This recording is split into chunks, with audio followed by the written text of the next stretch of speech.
Welcome back to the Hearts of Men podcast for part two of our profound discussion on the unspoken struggles of fatherhood in the diaspora. In our previous conversation, we discussed the historical context, cultural identity, and the impact of unconscious biases on Black fatherhood. Tonight, we continue this journey by diving deeper into silent struggles of emotional and mental health that many Black fathers face. We'll discuss the unique challenges and stigmas surrounding mental well being, providing practical strategies for support and resilience. Our goal is to foster a deeper understanding and heightened awareness that can transform our approach to fatherhood.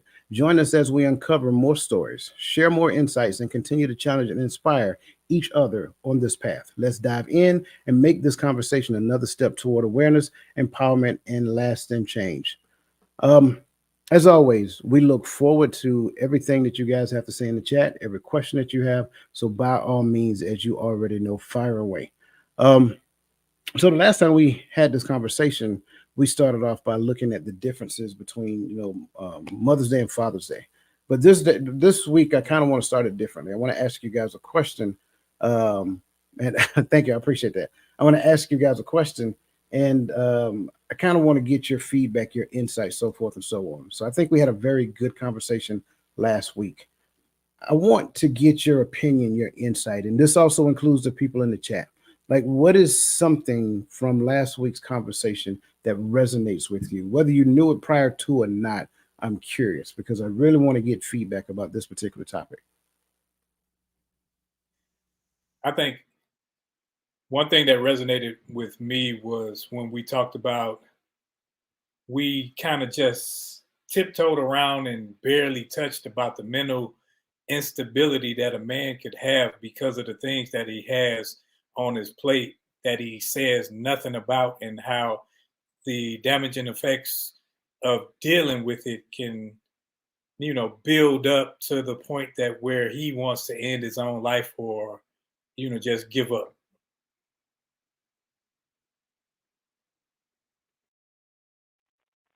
Um, for me, it was a reminder to be more self aware mentally, because even though we feel the struggle, we go through the struggle, but sometimes we don't stop to check on ourselves.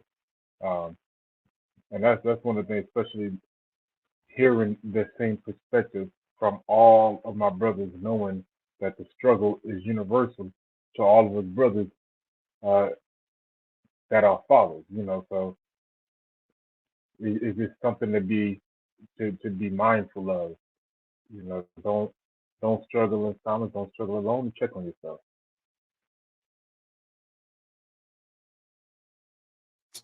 Man, I can't remember what went on last night. Much last week. Man, honestly, man, I don't nothing honestly right now comes to mind. I know that once we get more into the topic in the discussion today, I think that information is going to start coming to me from last week. So for right now, I'm on standby for this question.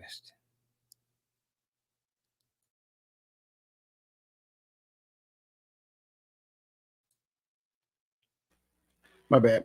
I'm I'm in the same lane with Roland on this one right here because I think um, by the time he shared his point of view on that particular topic, he's seen, or everybody's seen that it was kind of like a like experience across the board. Everybody kind of experienced that, and so ironically enough, that's kind of like where I want to pick up with on this conversation. So first, I want to kind of give a real quick review of what we talked about last week. So first, we uncovered the. No, you good.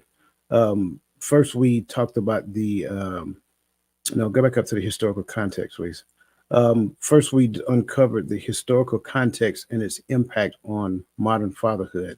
Then, next, we talked about the unconscious biases and their effect on the perceptions of Black fatherhood.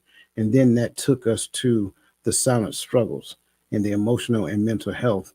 And so, the question that I want to kind of drop in you guys' lap as we start to unpack this is, what cultural stigmas around mental health might I have internalized?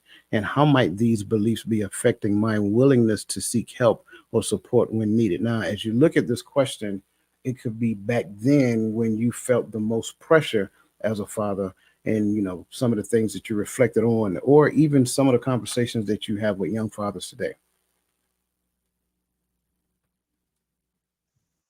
I felt back then that it was a weakness.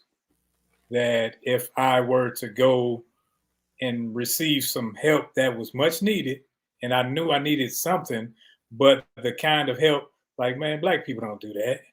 We talk to each other, we get a bottle, we kick it with the fellas, but we don't go and talk to somebody laying on the couch about our problems. That's a sign of weakness and something I can't handle. And I'm a man, so I need to be able to handle everything. And if I say that I can't handle something, then I'm less than a man.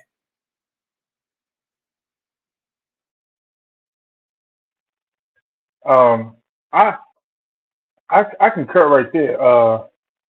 Especially as a young man and a young father, you know, I unlike most of my family members, I didn't have children in my late teens and early 20s. I had my first child at 25, right, my mid 20s.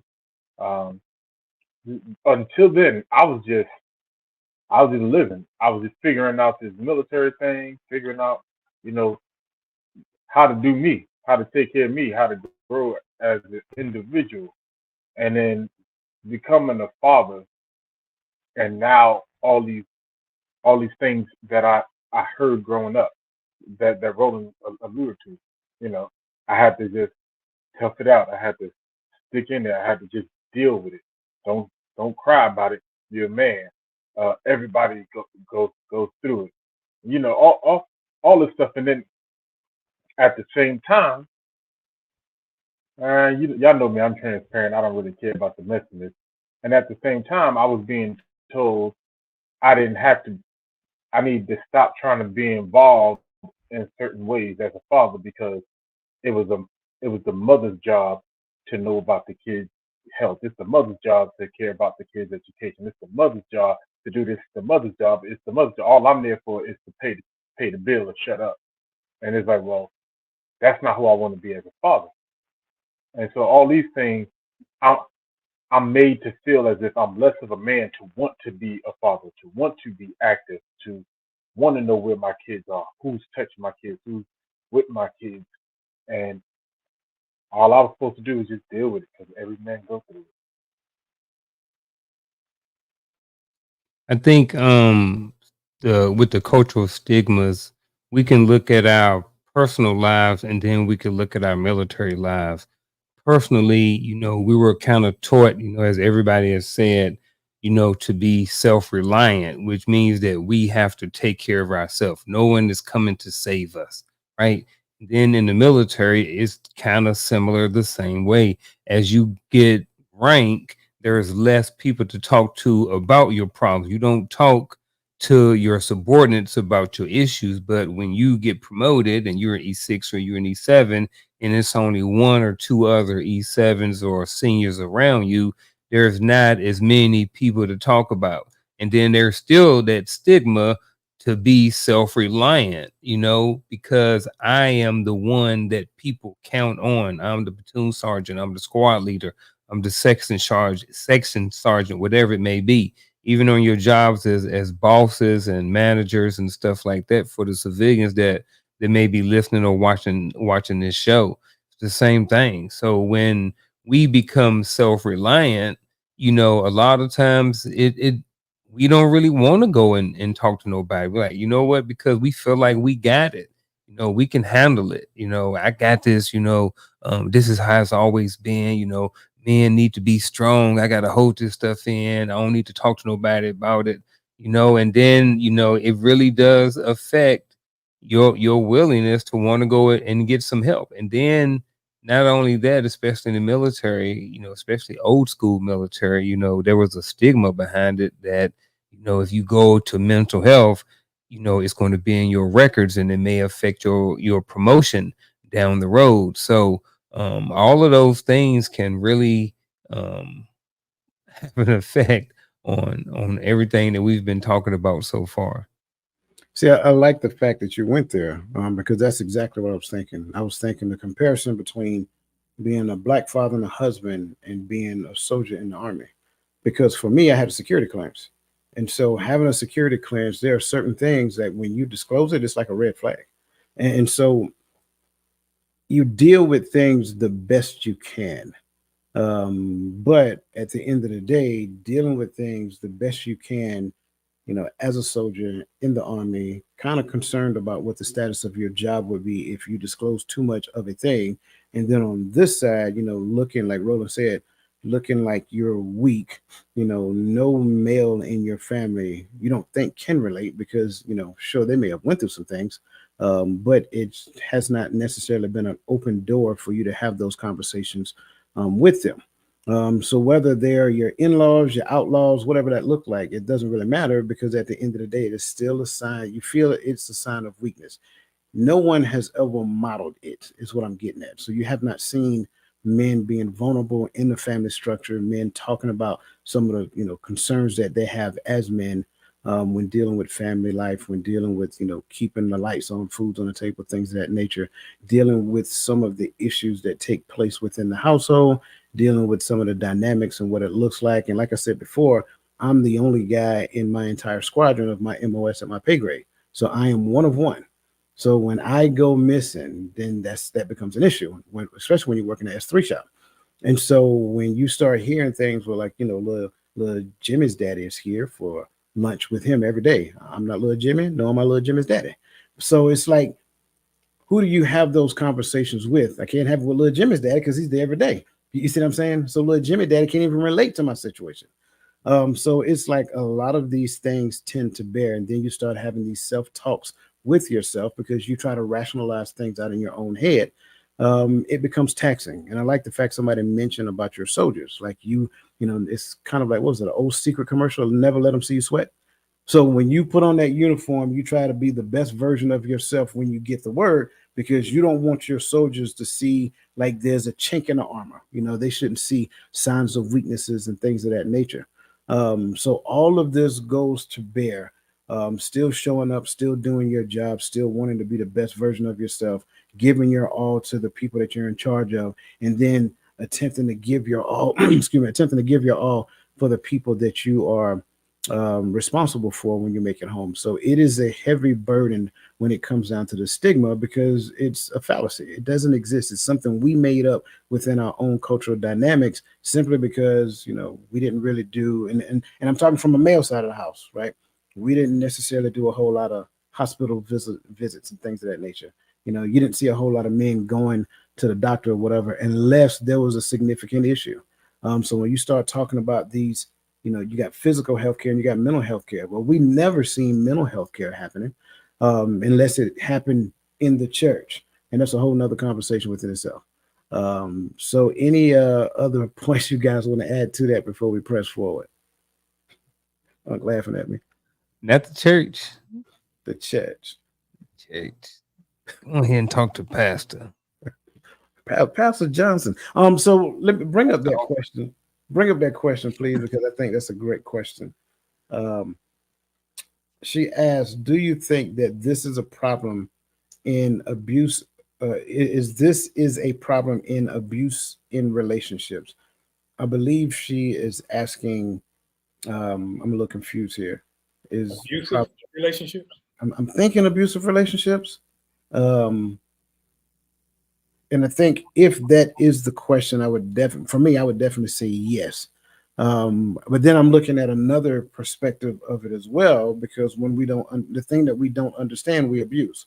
So when you abuse relationships, it is definitely a systemic problem. But I mean, I'll leave it to you guys to answer how you see it. Well, I'm glad you. No, go ahead, yeah. I was just gonna say, I'm glad you said it the way you said it, because that's kind of how I was thinking when I read the question, which is, I don't think people see it as abuse in relationship because it has become our cultural norm for men to be seen in the light that we're seeing, to be treated in the light that. This is why, even in those conversations, right? All of us on here have agreed we can't stand those men versus women conversations. But a lot of those conversations stem from it's an evolution of the culture norms we have created. Man comes home and gives his money to wife and go to sleep and go back to work. He's not really involved in family, So the abuse has become silent because we don't see it as abuse. We see it as weak men crying when they speak up. And so I don't think we as a society, not even as men, I think the thing I love about these conversations in this podcast, because we're uncovering manhood for ourselves as men completely, and for the I would say the world, but whoever's watching us to see, but for the world to see, because we don't truly understand this thing. We put so much effort into understanding the child and the woman, and we have not put effort into understanding the man, so we don't even know if it's abuse or not. If that makes sense. Makes perfect sense to me. I think that anytime you allow the abused person to have the loudest voice in the room or a panel, then the abused person will make everyone that looks like her abuser fit that role. And that's why we have all these talking points. We have a lot of people speaking from the abused perspective and not the healed perspective. And when you get that, you get people that will just take sides because, hey, I can't really understand this side. I can understand this side better. And then there's bickering and fighting, and nobody's talking about solution-based issues. They're talking about problem-based issues. And it becomes a moot point because now it's just bickering and banter and who can be the loudest and who can. So it doesn't go anywhere. So when we talk about abusive relationships, which we all have had abusive relationships, whether it be physical, mental, or whatever it is. And sometimes we were the perpetrators in those aspects because we didn't necessarily know how to handle things. Like we talk about fathers and their jobs. You go to work and we got Sergeant Major and all them telling us what to do, and we get beat down at work. All these problems. Then we come home, and the only way we know how to manage is with a loud voice or with fear. So that's how we tend to regulate families, and that's not necessarily how that should go. But that's why these type of communications and various dialogues, so that you can see from the outside looking in what your actual problem is and stop pointing to everything else as the problem. I got that. And you know what? That's why I tried to offer two different perspectives when it came down to this question, hoping that we are answering the question as asked, because I wanted to introduce the side that says when you don't understand a thing, you abuse a thing, right? So in essence, the very nature of relationship is abused by virtue of the lack of understanding of relationship. So what ends up happening is that we do not necessarily exist in healthy relationship. We exist in a form of manipulation from one side or the other. And so when it comes down to this, as you see here, when a person feels themselves slipping and don't necessarily know how to deal with it because it was never modeled, you got to realize that a lot of that stems from two reasons. Number one, you got the machismo side of it, to where I'm good, I'm tough, I got this, you know what I'm saying? Put a little Robitussin on it. Little boys don't cry. So when they grow up, they be men that do not reveal things. They be men that are so, guarded and things of that nature. Well, here's the other side of it as well. Well, when you don't have daddy in the home, I don't necessarily have a good role model. So if daddy ain't in the home, I don't even have a person to help me to understand what manhood looks like from their own experience, from their own perspective. So now you got this little boy that was raised up, little boys don't cry, stop crying, get up, so forth and so on. And now they become adults. And in essence, what they do is they try to push everything out that affects them. right? So they do not express themselves. They do not share emotions and things of that nature. And the big issue with mental health is that you have to be open, you have to be honest, you have to be expressive. Well, that contradicts everything that that young boy was taught. And now he's a man. That's the struggles that he is having in all of his relationships, not just one. So they may struggle with having a close knit relationship with some of their children. They may struggle with having a close knit relationship with their significant other, and they may struggle when they first go to mental health, if they go. And it may take them a few weeks before they start sharing and opening up and things of that nature. And I think just based upon this question, which I think is a phenomenal question, I think that's part of the issue. So for me, I look at it from the perspective of not understanding what relationship look like. Therefore, we just constantly go through different forms of abusive relationships. So you may have one, and you guys know it. You may have one where it's male dominance, I rule with an iron fist, right? But then you may have another where, happy, what is it? Happy wife, happy life. Wrong. You know what I'm saying? So that's another one. That is a form of manipulation. So again, both of them are wrong. So what does it look like? What does it look like for two people to come together and exist as one? And that's the struggle. That's the rub. And because most relationships do not model that, it is most relationships look like a form of manipulation. Therefore, now in that space, and let's just say one day this man wakes up and realizes that, man, I was married for 7 years, and I've been married for 7 years and didn't even realize I was being manipulated for 7 straight years. So when they wake up and they try to say, hey, can we sit down and talk about this? I want us to, kind of get on track on what this right here say. No, I don't want to do that. I don't want to do that. So now, again, going back to what Roland said, I go to work and I'm gonna use the other side of it, because let's just say you're actually good at what you do. So everybody at your job say, man, you're phenomenal, you're awesome, you're kicking butt and taking names. And then you come home and you're struggling just trying to get people to clean their room. So yeah, the abuse is real. Go ahead, Uncle. Look like you ready to come off the ropes now. No, I get everything you're saying. I'm just back here listening, soaking it in. Yeah. So no, I thought that was a great question, and thank you for that. And again, it's hard. It's difficult. It's not something that's easy, especially when they get to the point where they know they have to open up and express themselves. It took me, when I first did it, it took me like 8 weeks before I even opened up to my counselor. And the only reason I went is because everybody, Roland, you remember this, everybody had to go to be screened for PTSD. And when we got screened, it's like, okay, you, and y'all got to go see somebody else. And that's how I ended up going the first time. So great question, and thank you for that. Let's kind of move on to balancing traditional and modern parenting practices. This one ought to be very interesting. So the question, gentlemen, that I have for you is, in your observations and experiences, what are some concerns between traditional and modern parenting practices? Well, first of all, I want to talk about some of the differences.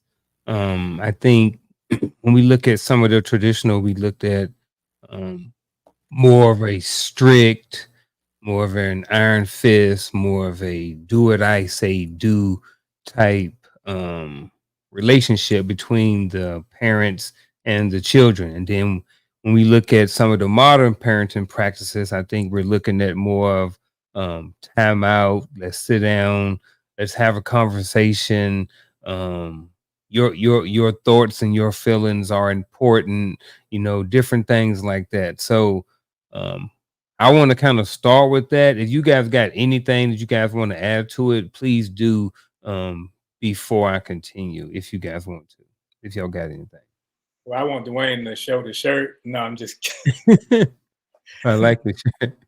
No, I'm gonna come after you. Though. Okay. Okay. Where you go? Yeah. All right.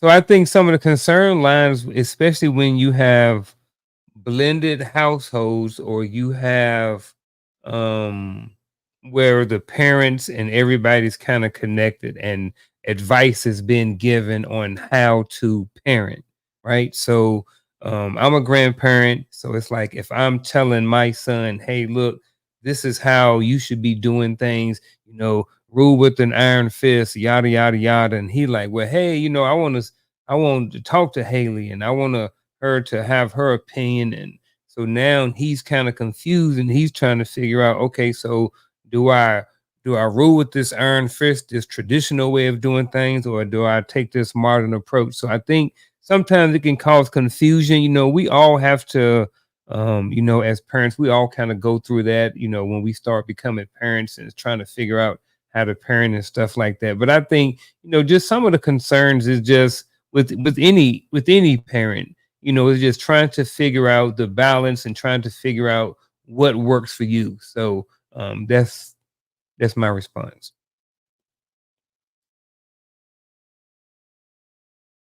I think I grew up in a household that was the matriarch led. My great grandmother, she was the lead, and she made sure that the boys in the house, there were two of us at first, you did certain things.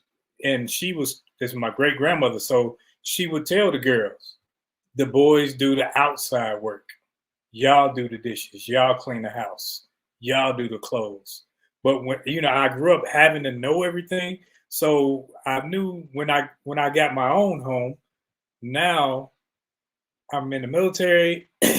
My way of transitioning, I didn't need anybody for anything. I didn't need you to wash my clothes. I don't need you to cook for me. So I did all those things. So the roles, I was never a role where girls only do this or men only do this, because it didn't fit well with how I was, because I was gone most of the time. And if I was only there to pay bills and be the authoritarian person, then I would eventually become obsolete. So I think that the modern practices of the whole time out and all that other stuff, I ain't with. But the communication portion, I am with. I'm with actually listening to kids articulate, because if you shut them down when they're young, they won't be able to speak up for themselves when they get older. So it's a certain way you're going to talk to me. Now, I'm not your partner, so you're not just coming talking crazy to me, but you should be able to have dialogue with your children. Your children shouldn't be afraid to tell you things. I think and that's just me now, because before, like even to this day, my daughters with my grandchildren, if daddy said, that's law. But now it's like, okay, yeah, you got to listen to the kid. Now I'm passive because I ain't as stupid as I was when I was 20 something. So I think growth and maturity comes at different levels, and we can't shut things down simply because we disagree or don't understand.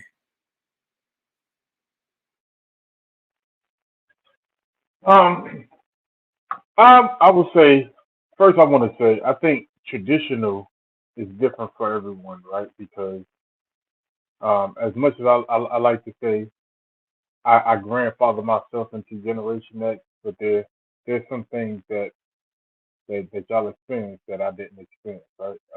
The the whole '70s exist, I wasn't there. Um, and I'm not being petty. I've written, I love you, I love my brothers, but there's some things that may have taken place in the home that didn't take place, even though I think there's some still similarities. Every time I hear y'all talk, I hear the same thing. But like kind of like what Roland said, by the time we showed up, it was predominantly mother-led home, right? Um, and so there's a lot of things in parenting we saw and we didn't see, right? We heard and we didn't hear because you know the old saying, "Mama did the best she could do," and and so now in modern parenting, you have two different things. You have the you have children parenting from their fears of going through what mama went through, or people parenting just based upon the lack of information or understanding because of the molding of the father was not present. And that's what I see nowadays. When I hear a lot of parents, especially even the ones younger than me, when they speak about parenting, I think this whole emotional era of parenting comes into play, because it's kind of like, well, I want to protect my child from this. I want to protect my child from this. It's like, and half of it, they tell me they never went through. So I'm like, who scorned you with their experiences, you know? but as when I'm looking at the traditional modern, I think for us, for my generation, and those after me, we are parenting based off of the lack of traditional parenting. We don't know what it looks like for mommy and daddy to parent together, either mommy or daddy. You know, we don't know what it looks like for for you know. I hear older people say, you know, how mama used to tell us wait till daddy get home. Well, we didn't have that. Mama did whatever she could do, and 9 times out of 10, when mama was out there hustling, trying to make ends meet, or whatever she was out there doing, because some mamas was just living their best lives in the 80s and 90s, we were panned off to somebody else, or we were, you know, go outside so mama could have a company, go in the room, stay out of grown folks' big business. You know, a lot of so we spent time raising ourselves. I have to, you know, I said it like that. We was outside by ourselves. We ran the streets. We ran the city by ourselves. We came home when the sun went down, you know, or the street lights came on, depending on where you're from. You know, so so as we parent now, we don't know. And I agree. I agree. I don't think some of these parents know though what it looks like to mold a child, because a lot of us molded ourselves. We just got told to watch our mouth and mind our business when we got around the adults. And so for me, that's the concern. The concern is no one is listening to Papa Roland. And I say it like that for 2 reasons: to be petty, because he's Papa, Grandpa, and for the fact of he made those mistakes. He's learned and he's grown, and now he's Papa, he's Grandpa, and nobody's listening. We're trying to, well, I could do it by myself. Nobody's listening to Grandpa, Uncle Garfield. You know, we're dismissing the elders who have gone through some of the same absentees we've gone through, or some of the same struggles we've gone through, but are wiser enough to fix it, to mold us into the right, steer us in the right direction. So that's my concern.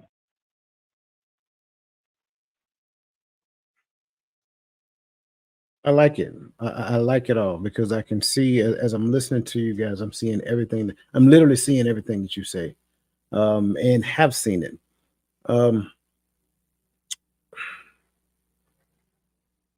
I believe, and I'm gonna go back to what I know, because I was raised under a very specific structure. There were certain things that were instilled in me growing up, and I think when I share these things, they may sound very similar when you reflect back over your experiences. So, yes, sir, yes, ma'am, no, sir, no, ma'am was a non-option when it came to me.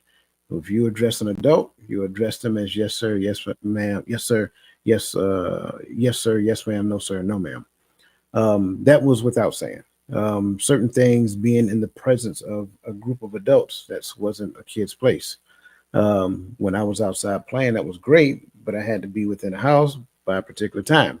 And that time was whatever time that street light came on. When that street light came on, you need to be in the house, right? So it's just little things like that. So I describe it as a very structured approach, like Adrian's message here.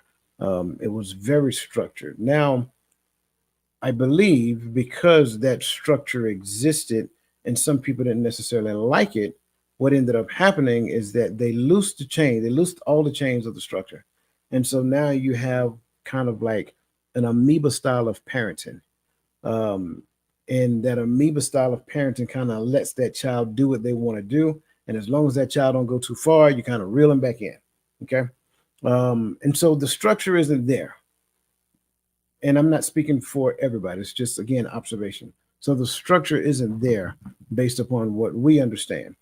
And I think for me, the concern is you got one group that says that our parenting style was the best. And then you got another group that says, well, y'all parenting style sucks. And this parenting style is the best. We let children do what they want to do and we ask them what are the lessons learned. And I think for me, as I sit and think about it, is it possible that the merging of the two styles together is the best version for the children? Like, is it possible to have a structure that allows the child to speak their mind, express themselves within reason, right? Because, like Roland said, I ain't your friend, right? I'm parent, not friend. So, a structure that allows them to speak their minds, share their experiences, and then you ask them questions within the situation so that they can learn how to think, not necessarily instructing them what to think. Just your thoughts. Yeah, I definitely think that, that's possible. I think that some sort of balance altogether is what's best for the children anyway. And then I think that anybody who has children understand and knows that you can't necessarily parent every single child that you have the same way. I have three sons, and what may excuse me, what may work for one may not have worked for the other. The objective is to be the best parent, and that's for all of your children. So whereas again, whereas ruling with an iron fist may work great for the one child, but the middle child may be a little bit more different. So you may not be as effective in getting your point across, or being a good dad if you are ruling with an iron fist. He may require a kinder, gentler approach. So on the surface, I think that Coach is absolutely right. There needs to be some sort of balance between some sort of modern and some sort of tradition, whatever you want to call those two different things. So yeah.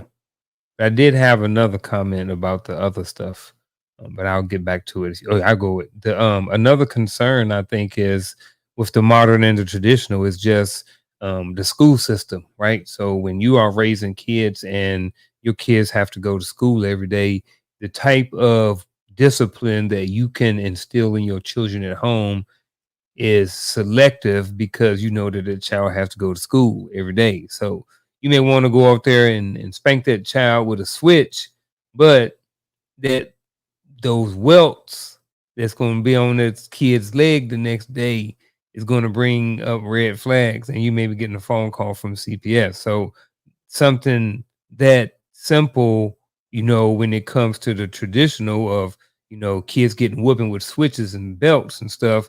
And then now I'm coming in here now, and, we had it when we was little too, but now it's a lot more, it's really out there, and everybody, matter of fact, and everybody in the education system can be an anonymous reporter. So anybody can call on you.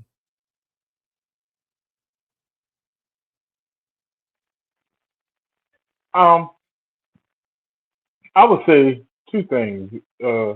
One, anytime we look at the way things were done up to now and we frown upon it, we fail. Anytime we look at the way things have evolved and we frown upon it, I think we fail. Um, so I love the merging things, because it's not just merge everything together, but it's a what worked for what purpose, and what was the goal and what came out of it. Because there were some things that I had to learn in the '90s that you ain't got to learn now. You know, not that learning is a bad thing, but there's some things that you dealt with in in in in, in 1990. Oh, as a young soldier said to me, in the 1900s, uh, that you don't have to deal with in the 2000s. You know, because time has evolved, culture has evolved, communication has evolved, the way we do things have evolved. So but in the contrary, there are some other things that they need to learn that we didn't have to learn. You know, I don't remember growing up having to learn how to be careful of creeps on the internet. That was kind of like when I was like 18. I ain't had a computer. Well, my daddy did have an old Mac that nobody could use but him. But even then, we didn't have internet. I didn't even know what that was. That was people in the suburbs had AOL. But but that wasn't a thing we had to be taught. So teaching something different because the times are different. I don't have to walk out. My kids don't walk out the house and have to deal with all the same threats we had to deal with. But even then, I think we were able to walk out the house and deal with less things than the kids have to deal with today. So I love the idea of immersion, but I think we gotta observe and learn why things worked, why things were the way they were. It's still in my house. There's still no option. Yes sir, no sir. Yes ma'am, no ma'am. You ain't got a choice. You know, people, oh, they got a right to what right did they earn? They got the right to say yes ma'am, no ma'am. You didn't earn the right that this adult earned, champion through life to this point to decide whether or not you want to give them enough respect to say yes ma'am, no ma'am. Because how I respect you, first of all, is not dependent upon your character; it's dependent upon mine. And that's the primary lesson I really give my kids. That's why we do it, you know. But I think we have to be honest about the things that we do. So do my kids have more technology than I did? They do. But guess what? I get to put them on limits. If you want to play this game, you're gonna read this book. I remember there were days I was just looking at books. My daddy told me to read, and he beat us into the book, and I just sat there and looked at the book and cried in it and turned the page. I ain't read not one word. but I was in there for an hour with that book in my hand. But I tell them, read the book, come back and now talk to me. What did you read? What was it about? What did little Johnny do? You know, all right, yeah. You know what? Y'all earned your time on your tablet. Go ahead. You know, but it's structured, and I can take it away. That's the other thing. I think if they ain't got nothing, you ain't got nothing to take away. I can also take that thing away. So I think since I was a parent in the 1900s, as Gaddy said, I think I was an inner city kid, but raising suburban teenagers, suburban kids. And I would try to parent out of fear that they would come into contact with some of the things that I came in contact, but we were in totally different areas. We were situations and everything and mentalities. But since I was raising girls early, my boy came later. I was raising girls earlier. I raised them out of the fear that they would meet somebody that had the intentions like I had when I was growing up. So as a father, I tried to teach them certain things and tell them certain things to instill a fear of the opposite sex and all that other stuff, instead of teaching them everything about it. And because I'm a firm believer, especially now, that everyone has to bump their own head. You got to fall. I got to allow you to fall. I can't just come and pick you. Oh, let me kiss your boo-boo, especially if you're a young boy, because if I allow you to fall and I keep picking you up, you'll never know how to get up on your own. So when it comes to being a father and whether this is right, that's right, I think that there is a merge that needs to happen. And one way is not correct, because the corporal punishment is not a way that I want my kids, grandkids to receive that. Not the way, because we used to get beat on the back. That's when we thought we could get away with it. Oh, you hit me on the back. She still kept swinging. So ain't no go get your belt, go get your switch and all that. Certain things are needed for certain punishments. So if you do a punishment that type of behavior that's warranted, so be it. But you can't just beat the kid just because they ate some cereal at 10 o'clock at night. And you told them that you can't just beat them, and because that's not teaching them anything. You got to teach them, for one, respect, as we were saying on here earlier, but you got to teach them boundaries. When you teach a kid boundaries, then they know that there's limits in life with everything that they do. I like it. Real quick, everybody, wherever you are, real quick, I want you to hit the smash the like button. Go ahead and smash the like button, regardless of what platform you're on, whether you're on YouTube, whether you're on Facebook, whether you're on LinkedIn or X. Go ahead and hit the like button real quick as we continue this conversation. So I'm hearing everybody say that we should that we should merge the two styles together. My bad, man. What if you have, and I just want to kind of throw this out there as we continue, because I want to get to those questions that Michelle Ray has up here as well. But what if you have a parent who totally opposes your parenting style? Remember, we're talking the unspoken struggle of fatherhood. Where is it possible that mother and father have two different parenting styles? And how does that work? What, like, if I'm a young father and I want to raise my son or my daughter this particular way, but my spouse is wanting to do it a different type of way. She's totally against the way that I'm doing it. What are your thoughts in that? In that? Ooh. All right. So what we're saying is we are speaking that these people did not have the conversation before they got married, which, like most people, we don't have the conversation. At some point, y'all have to come to an understanding. There is no ifs, ands, or buts about it. You have to.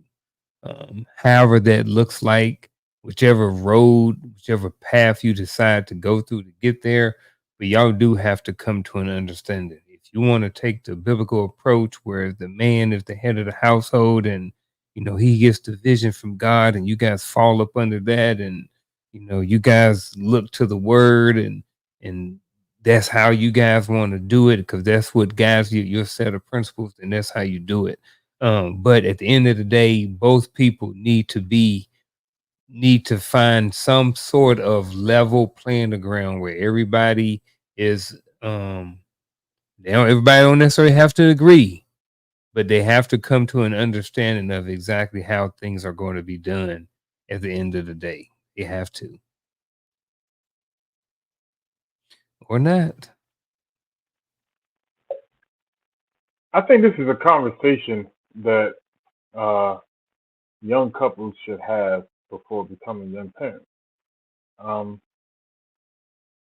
One of the things that I wish that I've done before getting married was understand what I was seeing when meeting my ex-wife's family. Right, I was present, but I wasn't observant, and so I didn't really understand. I didn't realize that what was going on there, the things that I saw, and I did even the things I didn't agree with, I just chucked it off as that ain't me, that ain't my house, that ain't my family, that ain't what it's talking about. But that's what she was raised up in, and that ended up being the things that I had to struggle with, and other things, of course. But I think we have to be observant of the past of the other parent, because it's going to play a part in how they raise their children, the way that they were brought up, and you have to understand how you were brought up and why you see things certain ways.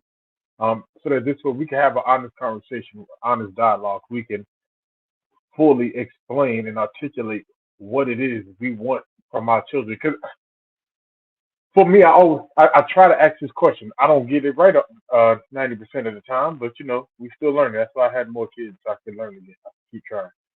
I'm joking. But one of the things I try to always remind myself to ask the question is, what is the goal? I don't never want to parent off of my mama did, my daddy did, a child should, you better. Is what is the goal? When I teach my son how to fight, it's because the goal is I want him to learn how to defend himself, right? So I teach him how to fight. Why am I doing the thing that I'm doing? And so I think if we have these honest conversations, then we can come together and start realizing how we can parent together, because I think we have to learn that that child will have an identity of you and an identity of me if we parent together. Your way don't have to be against my way, but we have to learn how to support each other's way. Because even now, I don't agree with everything, my wife does as from time to time. But when she says something, when she does something, I I support her in front of the children. Right? If we're gonna have a conversation, we'll have a conversation about it. But she gets my support, and all I ask is the same thing. I'm not gonna do it the way you do it, but when I do it, what I need is your support, so that we can do this together successfully. I don't think two separate people that grew up two separate ways from two separate places can 100% agree on parenting, and it can't be your way or no way.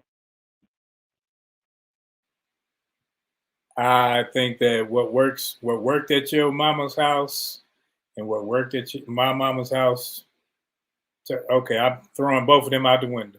We have to do what's best for us. And when we talking to these young kids, we talking as if they are smart. No, they 20s and teens and 30s stupid. So they out here hunching and humping. That's what they doing. They ain't thinking about making no babies.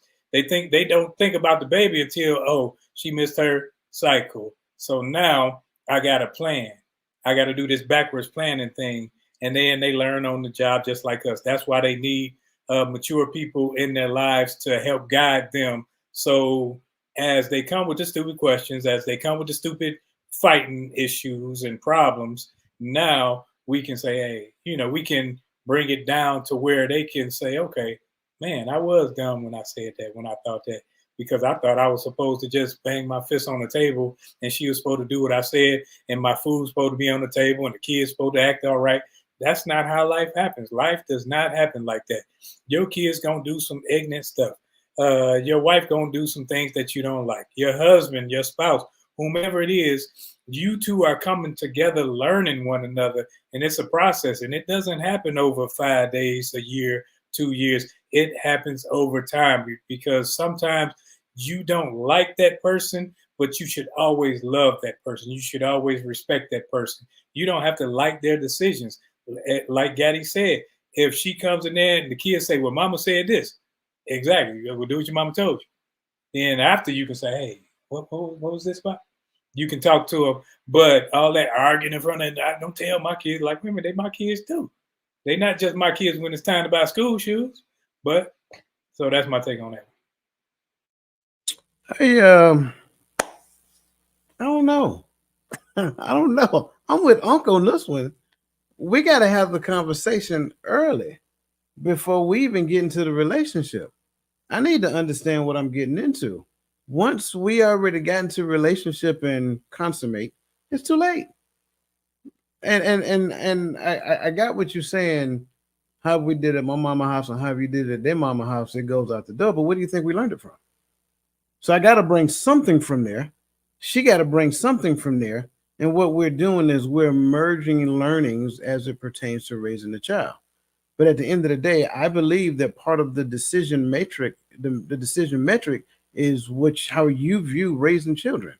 If you view raising children totally different than I view raising children, then we ain't compatible. That's just how I see it. And if we are, then great, we can continue to move forward.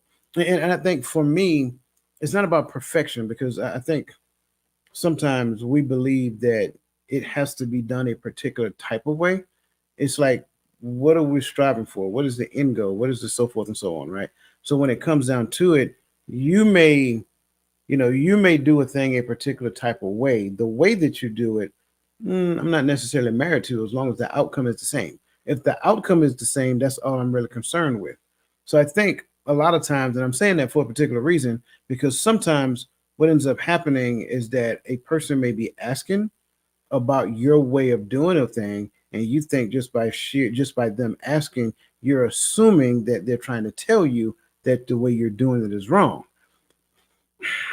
I do know that both sides exist, but again, for me, I have to say that the conversation must exist in the beginning. That's why in the beginning, doing relationship coaching, there's 16 different points that we talk about. That's one of them, right? What are your view on parenthood? Like, what I think it was Gaddy, you mentioned, looking at the parents and their relationships and things.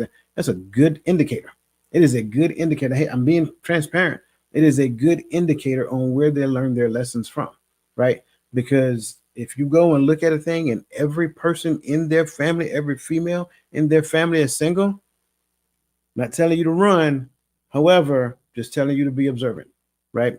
And you don't judge a person based upon another person's lifestyle. I got it. Things happen. So that's why I say that's not okay, pull, pitch and run right now. That's not, I'm not saying that. I'm saying, again, if you see something, be observant of the trends because the trends are taught. That's the lens that most people teach through. But again, when we have that parenting conversation in the beginning, we are talking to see how we can come together and, have what I tend to call collaborative parenting efforts. Collaborative parenting efforts is where we collaborate in the best interest of the child, not because I want to be the child's friend or not because I want the child to view me as a better parent. No, I think it was Gaddy who said, I would never correct an adult in front of the child. If I don't agree with what's going on, sure, whatever is going on is going to happen. As long as you ain't trying to kill a child, right? I'm gonna let it happen, and then we'll go talk about it behind closed doors because no one will get it perfect all the way through. But again, remember the most important thing is the child. And if we're not having those conversations in the beginning, then we're surprised when the child comes forth, and then our parenting efforts, they're not collaborative now, they're clashing. And that's a dangerous place to be in. Uncle, look, you're about to say something else, so you just leaning in close. I'm just leaning in close, listening. Nope, no, you get, you get. So let's kind of grab some of these questions on the side here because I want to make sure. Do you fellas believe that the Black culture upbringing changed to help remove angry Black parent stigma? I've never witnessed or heard of angry Black parent stigma. What do you guys think? Yeah, me neither. I think that a lot of us on the panel have moved away from our upbringing because if you go back to where we're from, same thing that happened with our parents are happening with our siblings or whomever it is still in that area. They still think the same. They still move the same. I think that when you get around other people and you learn different things and you are able to grow outside of your box being your upbringing environment, then you can see things from a different perspective. I agree right there because I do understand well, at least from my vantage point, where that stigma comes from because I've only heard of that stigma in the hood, right? And I hate to say it like that, right? But poverty is a real thing, man. That's a real struggle, you know. And I can't speak to people who've never been in poverty, but man, yeah, there's one thing when we talk about kids. As a kid, I tell people all the time, man, I think I had more fun as a child growing up in the hood than my kids have here in the suburbs. I mean, sometimes we want to drop my kids off in the projects and leave them for a week or two, because they don't know how to play. They don't know how to have. I just, but for an adult, when you're trying to figure out how to feed said kid, when you're trying to figure out how to house them, how to clothe them, you worried about taking care of life, and so that angry parent. I'll be honest, most parents that I saw in the hood, by the time they got home to their kids, they were tired. Whatever they were doing, wherever they worked, they were tired.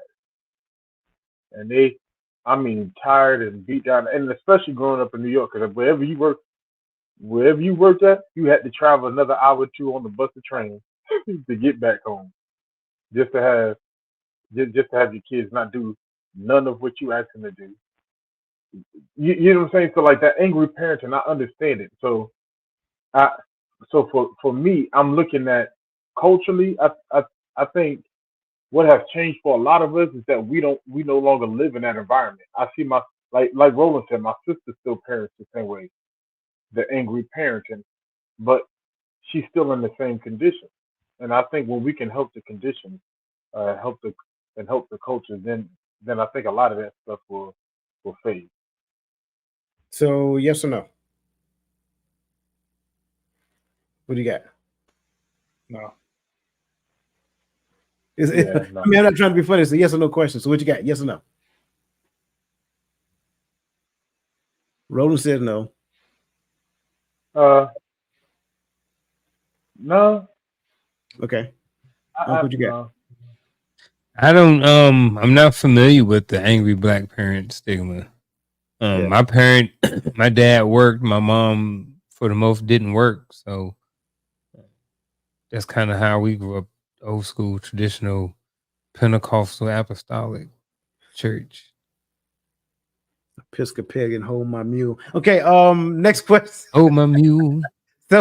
So is it fact that we create labels to categorize them by behavior? Example, middle children act certain ways. For me, I would say no. I think we can't. I think there is some truth to certain things based upon age, like the terrible twos, right? I don't think they're terrible. I just think they're extremely busy and got a lot of energy. But I think those categories exist, but I don't think when you look at the position in which a child was born, that kind of identify their behavior. Um, so yeah, no, I wouldn't.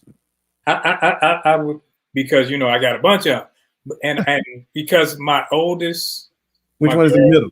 No, I'm joking. my oldest girl, she was the responsible one because she had to be. Because we didn't no daycare. I got doggone 4 kids at the house.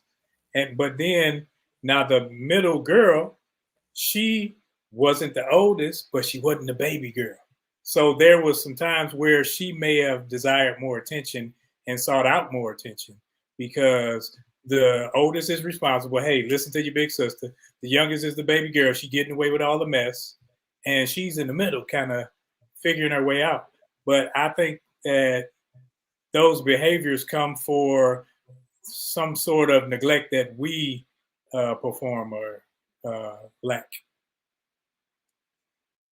I think that we do. I think that some people do create labels to categorize, but I don't think it's the best thing to do. You know what I mean? I think anytime you're trying to group everybody into that group, I think it can cause problems because now when you say, okay, well, all middle kids act like this, well, now you're going to treat your kid based off of what people say the middle child is supposed to act. So now everything that you do with your middle child, you're looking through it from the lens of this is this is what is expected from the middle child. And then if it's something that's saying, okay, well, the middle child act like this, then now you accept it and say this what it is, and then you don't do anything about it. So I think that people do create labels and categorize it, but I think you can get in a lot of trouble when you do start doing that, especially Right. when you start acting or treating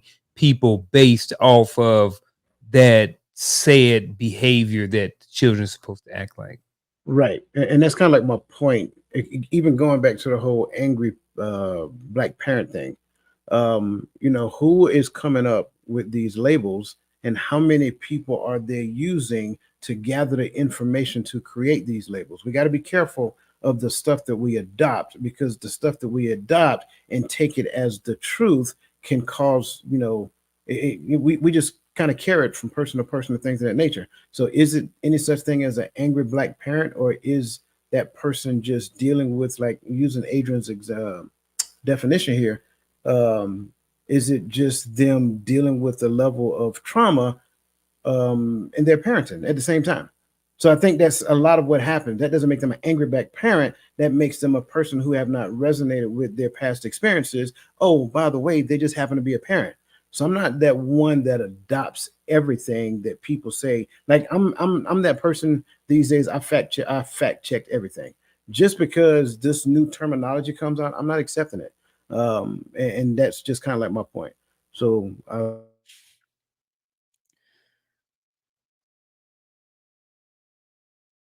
Man, Coach Stuck. Coach Stuck froze for a minute. He froze. I Let's thought it was, see too. No, I thought it was me. and, Let's see. and but what we're talking about, that's the same when it comes to the children. If you allow that, like as you were saying, that could become an excuse for them for bad behavior. Oh, Yep. you know, I'm the middle child, so I'm expected to act this way. And anytime you do that, like Coach is saying, now you take other people's thoughts and mind frames and put it on your children. Say, well, this is why you act like this. Same way people, well, you act like that because you're a Taurus. You act like that because Oh man, don't even get me started on them horoscopes. I'm just like, and I get people believe in them, and I'm not dogging nobody out. My thing is that if you believe in horoscopes, then that means you believe that people are only created in 12 different ways, and that's it, 13. based off of a month. So, but I think when we talk about those labels, though, it kind of identifies small. a problem if they're true, right? If the middle child syndrome or the baby syndrome or oldest child syndrome is true, then there's a problem that was identified. It means that we have learned how to treat our children differently, right? Like Roland talked about, his oldest daughter was more mature. Why? Because she had to be. You get what I'm saying? So she was treated more maturely, so she became more mature. The youngest, if he only had 3 daughters, the youngest daughter probably was getting more attention while the older daughter was doing more stuff because he had to pay more attention to that daughter. And then what happened to the middle child? Did we make that middle child feel forgotten? Is that why that middle child is acting out, or is this? You get what I'm saying? That means the problem is on us as parents, not on the kids. If it's true. Okay. Very well. Did we start to answer this question yet? I apologize. Nope, not yet. I apologize for my brief interruption. AOL, huh? Yeah. How do you, as a father, feel about one parent is doing their best and the other parent could care less? Man, I think a lot of time when these things happen, I think there hasn't been some conversations that was had between the parents, and sometimes because when someone is saying what is their best and one could do more, a lot of times that's subjective. However, we also can know when somebody ain't pulling a weight. We also can understand and feel that in a relationship too. So I think that when this happens and when we recognize it, we got to have a conversation. Look, I'm going to work every day. You going to work every day. I'm coming home and I'm cooking. I'm doing all the cleaning. I'm taking everybody to the basketball games and the football games and the cheerleading and the gymnastics and then doing. Right. And you're not doing a whole lot over here. The conversation needs to be worded for that particular couple. The conversation needs to be had, because if someone is feeling that one parent is doing more and one parent is not pulling their weight, then you definitely got to have a conversation about this. I think a lot of what we're talking about are things that happen after the fact, after you already got kids, after 2 stupid people got together, and now you're trying to figure it. These stupid people, and now you're trying to figure it out. So as you're trying to figure it out, it's like, okay, I'm doing my part. And now you're trying to say what their part is, because you feel like, hey, I'm doing all of this. What you doing over there? Just as you said. But that's why people have to step back and say, okay, let's have a conversation. Kids sleep. Let's talk about this and talk about it. They may even need help talking about it, because sometimes people will get in their feelings when you go against how they're moving, because that's what they're used to doing. They don't see anything wrong. So now if they may need a mediator, they may need a coach, they may need counseling or something other than just them trying to figure it out. Because that's what happened with a lot of us. We jumped in relationships and we tried to figure it out. And I think I'm gonna add something. I'm gonna cut some people a little bit of slack. I'm gonna give some people a little bit of grace. And I think that just so you know, well, here's what I mean is that most people, even if you have the conversations before the marriage, there's a lot more things that just going to come up that you don't know that you don't know that you're supposed to have a conversation about. You know what I mean? Like, I didn't have a conversation about, hey, what do we do when we have 3 children and they all 3 have events going on at the same time? How do we work it? You know what I mean? Like, we didn't have that conversation. We didn't know that stuff was going to come up. You know what I'm saying? So it just, all I'm saying is that they're going to be, you can have a whole bunch of conversations before you get married and while you're dating and, you know, the courting phase, but there's still going to be some things that are going to come up during the marriage that you may have overlooked or that may not have come up. You know, when you don't have kids and then you do have kids, it's like just new things are going to come up. That was just my only point. So the question I feel is that needs to be addressed is how do you know the other party is not doing their best? Is because and here's why I say that is because when we're talking about parenting, I may be more focused on, you know, buckling down on this, and you may not really care about that. I can't make you care about this thing.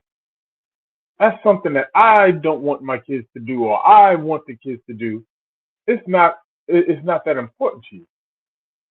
Like, and so it's a real thing. Like this, there's some parents that are like, my kids will be honor roll and be able to fight for valedictorian when they graduate high school. And some parents is like, hey, graduate, just do what you love when you grow up. Like, you know what I mean? So I may not be trying my best at the thing you want me to try harder at because I don't care about that thing as much as you do. I care more about the respect and character thing than I do about the valedictorian. You know, and I'm not saying, you know, education is not important or character is not important, but the other parent just might not be that invested into what you're into that specific area. So I think sometimes we say, oh, this person don't care about this person don't care about that because they don't care about what we want them to care about. So the reason why I said what I said, because this is a loaded question. I want to make sure I'm saying this. This question, and this isn't directed at you, Ms. McCoy. I want to make sure I'm saying that. But this question I've heard so many different times, asked so many different ways. It leaves a lot to be desired for understanding. So to flatly answer this question does not take in any specificities of anybody's situation. Okay. So how do you as a father feel about one parent is doing their best? Nobody does their best. They do what they're doing at their current point in time. But what I've found to be very consistent is if you talk to them at a later point in time, they will openly and honestly tell you that if they could turn back the hands of time, they would do things differently, which is evidence that they didn't do their best. They did what they knew how to do. That doesn't mean they're best. It's two totally different things. Another thing to pay into, to factor in, the other parent could care less. Now, was that parent in the home or out the home? Unknown because of the style of question. I'm not asking for specificity. I'm just talking about the question in general. Unknown when it comes down to this. So going back to Gaddy's point, I agree that person may have been doing what they knew how to do, which according to their previous, concept, that could have been their best. But maybe you're just better at the thing that you expected them to do. And because you were better at the thing that you expected them to do than what they were doing was substandard, but to them it was their best or just what they knew how to do. But again, this also goes back to the model, right? See, we try to have this notion of moving into this new space of life as though we all came from perfect homes. I need to be consciously aware if I am looking at intertwining myself with a person who did not have their mother or did not have their father. That's part of my decision making understanding right there. That's part of my decision making metrics. Okay. Now, let's look at it from a different perspective. What if we're talking about a father who was, like we talked about, I think it was last night on TikTok, who was an absentee father, which simply means that they're not in a home. Well, parenting by proximity does not make that person a better parent over the one who's not in the home. And oh yeah, by the way, if they're court ordered to do a particular thing, and then that later on they're mandated by that parent, say, "Oh, I need this, I need that. Little Jimmy need this, little Tommy need that, little Tamika need this." And that person like, "Yo, I'm already doing this, that, and the third." Oh, in your mind now you're thinking that that person isn't doing their best, but you have no idea what's going on in that person's house. You have no idea what else they're responsible for. You don't even know if that person is eating ramen noodles 7 days a week. So I think, and again, that's why I say this isn't at you, Ms. McCoy, particularly, but I've seen this question so many different times, and there's so many unseens. And when we just flatly answer this question, it doesn't take in the nuances that go along with this question. So I hope that I was clear in my response. But I do believe that as it pertains to it, both parents have a responsibility to the child, not a responsibility to fighting one another. And I think when it comes down to it, that's what you see a lot of in the parenting space. We fight each other as parents because, again, that goes back to, and I hate to say it this way, that goes back to my ego. I want to be viewed as the better parent over this person, whatever the case may be. I want to be in the child's, good graces as it pertains to a particular thing. But at the end of the day, here's the reality of the truth. If you failed as a parent and I am the other parent, we failed as a parent.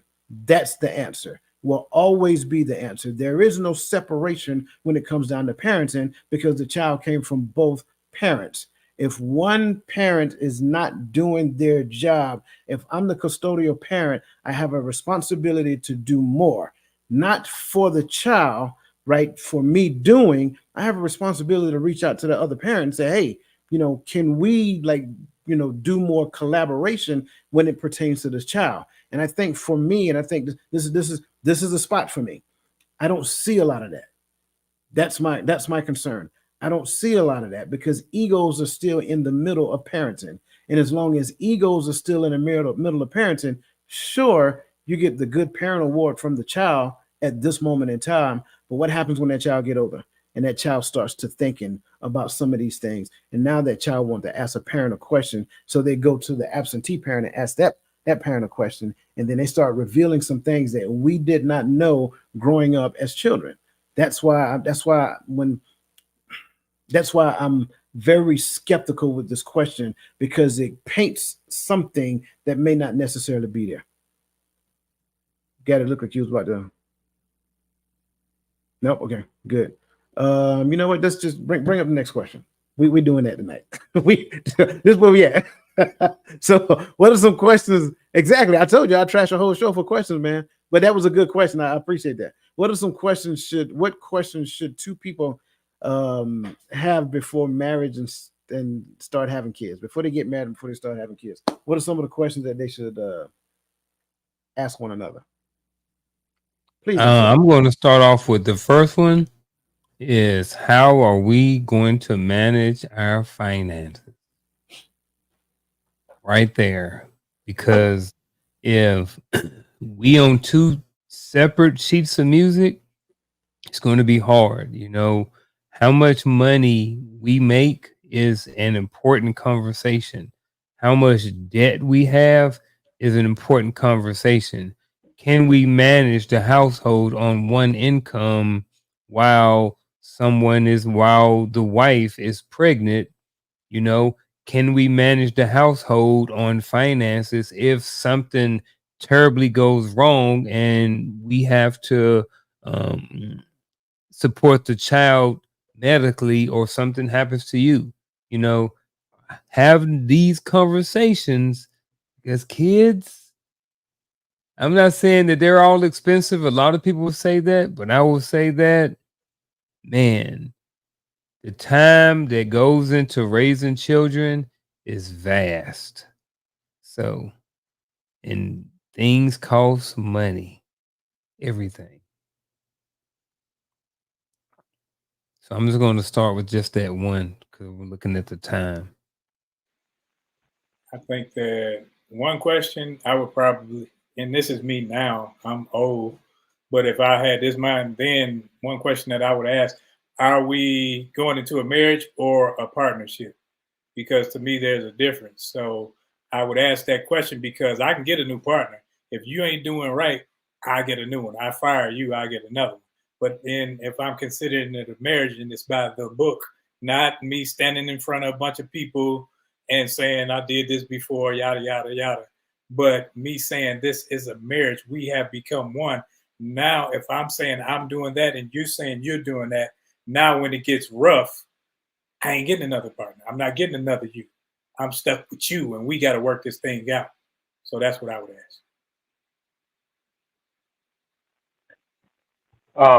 First, shout out to my nephew. But man, I tell people all the time, ask all the questions that concern you. But I do love the idea of seeking out, you know, under seeking out questions as well. Because you got to talk about finances, you got to talk about upbringing, you got to talk about kids and the ideology of raising kids. You got to talk about all these things. You know, um, what do you think a wife is? What do you think a husband is? Because I need to know from you, what do you expect from me as a husband? Is that realistic? You know, and we need to have that conversation. And I need to know what you expect of yourself as a wife, and does that meet, you know, my expectations or not? But we need to have these conversations. So, but and the best way to have these conversations sometimes is not to be scripted; it's just to have the conversation. Let's start asking these questions. So I think just having questions and having conversations, you know. So these are definitely some great start points. I think for me, real simple. What is your most profound relationship and why? That's my question because I'm listening to see what that answer looks like. If you tell me that relationship is between you and the Most High, then okay, I get it. To me, that makes sense. If you tell me that relationship is between you and your father, right? Okay, I get it. To me, that makes sense. Um, but you start talking about aunties and uncles and all kind of stuff like that. Yeah, I hear that. So that's I want to know relationships because at the end of the day, that's what I'm seeking to be, and I'm seeking to be in relationships with you. Now, that's not taken away from any question that these brothers asked because I definitely love that question right there. We need to start talking money matters afterwards, shortly after that. I need to understand relationships, and I need to understand money matters because that's how we're going to live. But with those things to me make sense. Great question though. And so glad that you're asking that question, young man. Look, shout out to all the young men that's out there listening to us, because we hope that these questions are adding these questions that are being answered and the way we answer them. I hope it's adding value to your life. I do want to touch one more question before we call it a night, and I want to talk about the role of mentorship and community support under reframing fatherhood. There you go. What role can mentorship and community support play in empowering Black fathers to redefine their roles and break free from societal expectations? I think it can play a great role. I had, like in the fourth and fifth grade, I had Mr. Chambers. He was a positive, influential Black role model for me. I didn't know what he did when he went home. I just knew how he moved in the community and how he treated me and anybody that I seen around him. So I think when you have those positive role models, it lets you see that there's a difference in what you normally see if it's different than that. And something positive can come from that. So I think the that whole mentorship, we it's a necessity in our communities.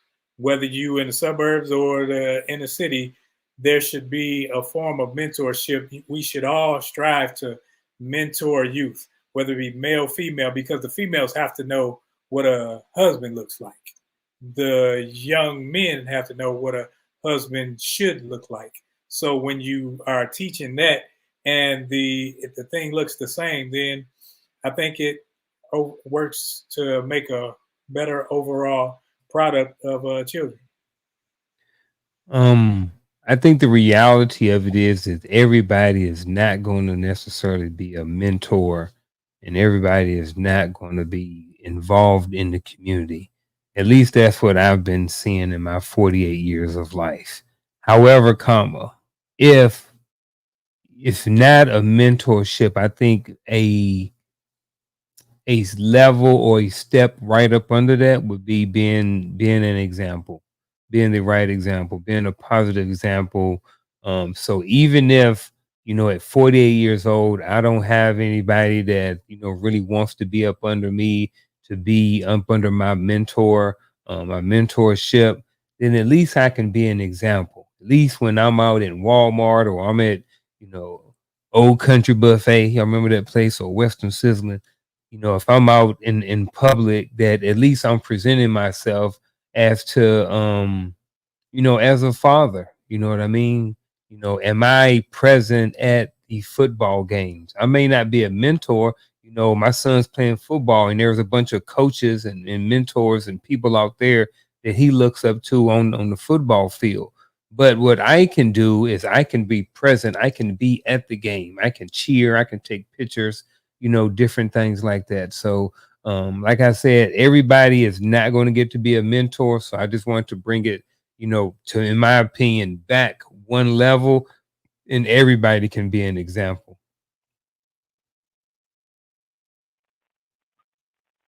For me, getting back to the community concept of existence as a people is key, because a mentor is really, and I'm being honest, right?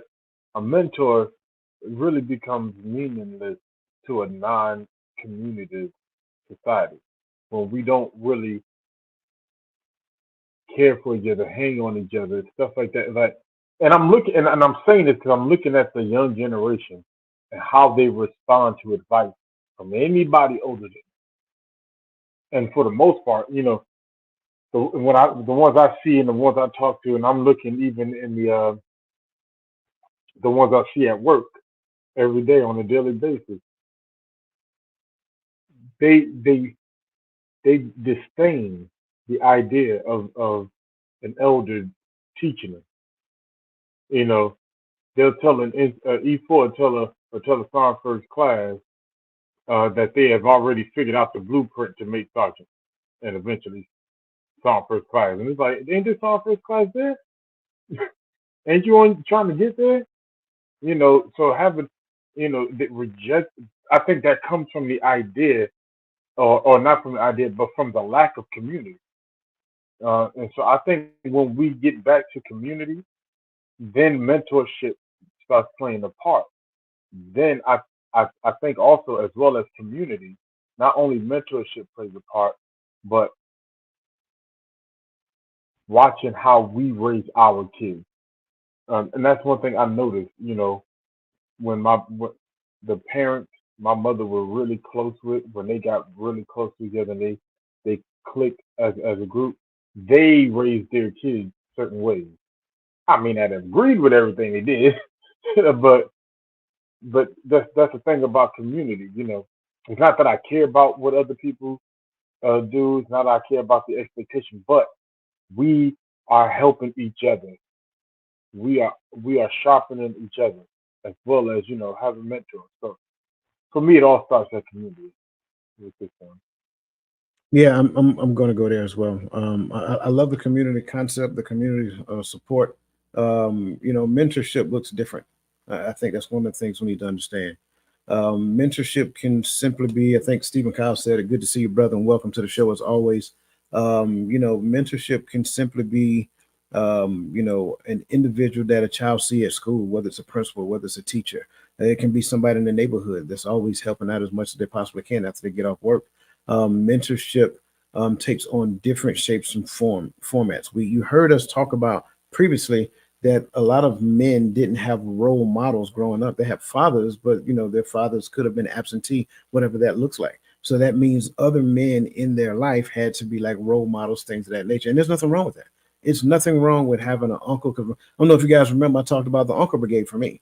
Like I had uncles that played significant roles in my life, and it had not been for them, there's a lot of things that I would not have known. So the community concept that leads to mentorship, I think, is ideal. As they get older, they look for more specific styles of mentorship that helps them with the concept of growth and development. So I really do love this question. I love the way you guys responded, and thank you so much for that. That said, that brings us to our bittersweet moment. We appreciate you guys being with us, but that takes us to our final thoughts.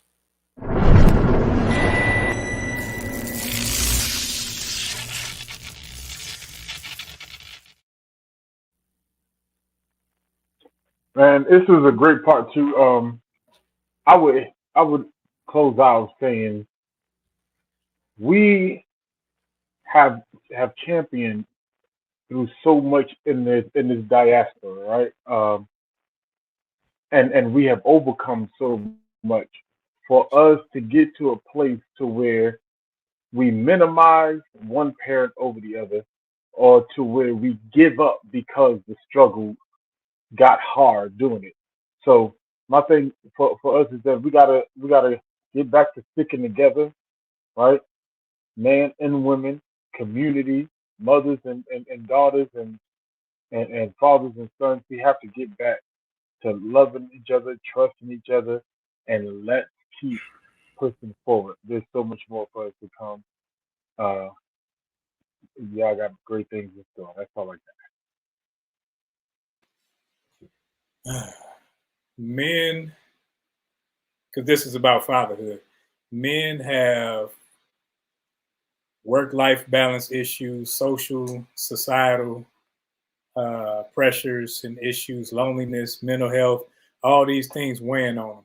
And we can't overlook our mental health and just look the part. We have to actually become the part.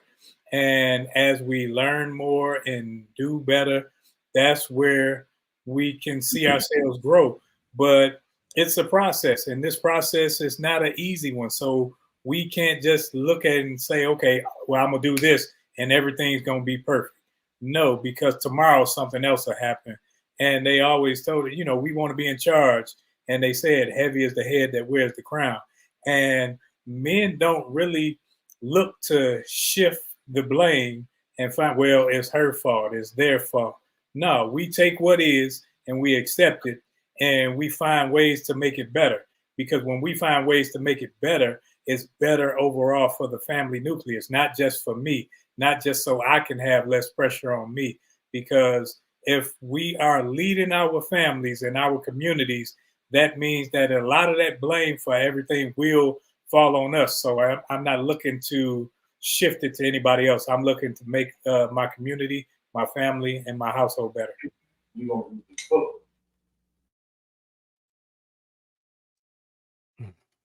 For the last 2 weeks, we have been talking about the unspoken struggle of fatherhood.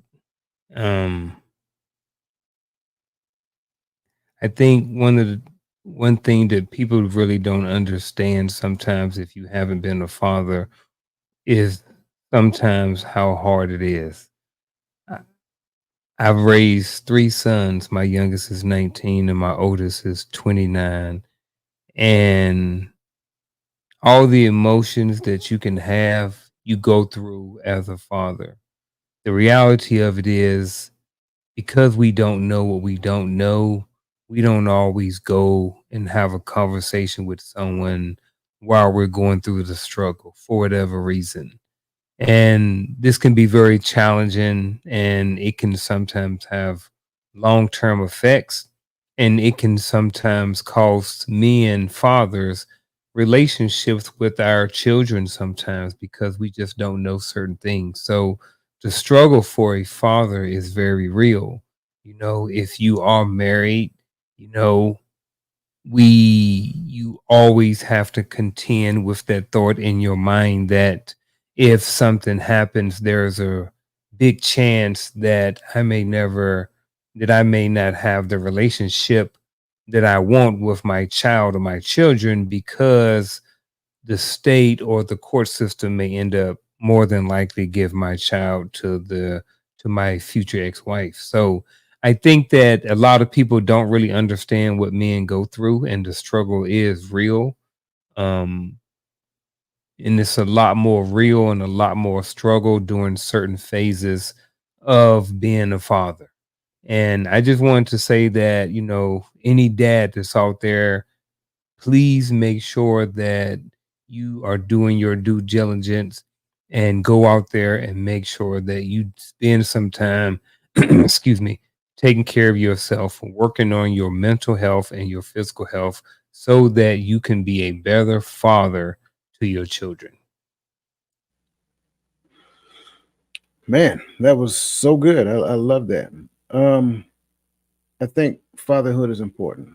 If we have not gotten that nugget yet, I hope that we brought it home over the past couple of weeks. It is the first introduction that a child really gets to God the Father through their father. It's a metaphoric representation. Um, and so we have to be careful when we downplay fatherhood.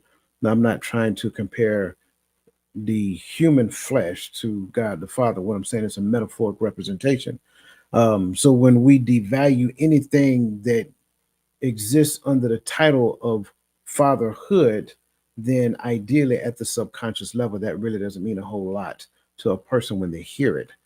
I think we need to understand something clear. The mother and the father play equal roles when it comes down to the well being of that child.